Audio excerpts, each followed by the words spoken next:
Γεια σας και καλώς ορίστε στην Ελλάδα. That's Greek for hello and welcome to Greece. Greece's official name is the Hellenic Republic. Its flag is 9 blue and white stripes, alternating, with a blue one on the top and bottom. The upper left-hand corner has a blue square with a white cross on it. Fun fact, the official colors are listed as cyan and white, but the exact shade of blue varies. Greece is a member of the EU, but that could change soon. More on that later. Greece's government is outlined by a written constitution. It has had many previous variations, but the current one was ratified on June 11, 1975.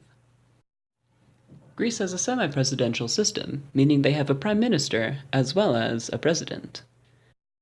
The president is a more ceremonial role, which makes the prime minister more like the leader of Greece. Greece's current prime minister is Alexios Tsipras. I hope I didn't just butcher that name. And the current president of Greece is Prokopis Pavolpoulos. I hope I didn't butcher that name either, but I probably just did. The president is elected by parliament and may serve for up to 2 5-year terms. The prime minister is appointed by the president, but the president must appoint the person chosen by the majority party in parliament, usually the party leader. Greece's government is a parliamentary republic.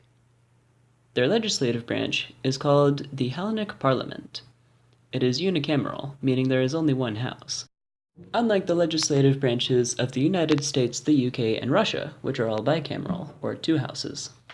The Hellenic Parliament has 300 seats, and members serve up to 4 years.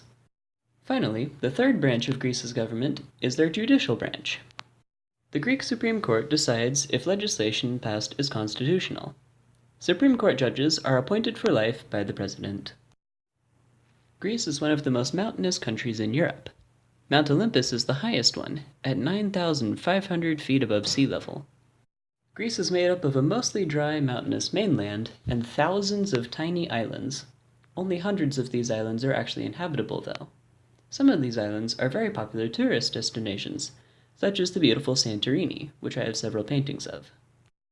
About 2/3 of the population lives in cities. These cities are in the fertile plains and in the coastal areas, and some of them are on the islands I mentioned. Greece has hot, dry summers and mild, wet winters. The dryness of Greece's climate makes agriculture very difficult. Olive trees do grow in some areas of the countries, but this is not their main export. Greece's many historical sites and beautiful islands bring in a lot of revenue from tourism. The state religion in Greece is Eastern Orthodox. However, 98% of the population are Greek Orthodox instead. Religious freedom is generally respected, so there are many other religious minorities, such as Muslims. In general, the Greek are proud of their cultural heritage and are eager to import new trends in technology. Fun fact, in Greece it is considered a rude gesture to stick out your arm and spread out your fingers at somebody. This is very similar to a pose that Iron Man frequently makes. The majority ethnic group in Greece is, of course, Greek, with over 93% of the population. Some of the minority groups include the Turks, Albanians, Macedonians, Bulgarians, Armenians, and Jews. Though it may seem like a happy country, even Greece has its fair share of issues. One of these current issues is the import of drugs from the Middle East and Southeast Asia. Greece's location between them and Western Europe makes it an ideal place to smuggle drugs through there to the West.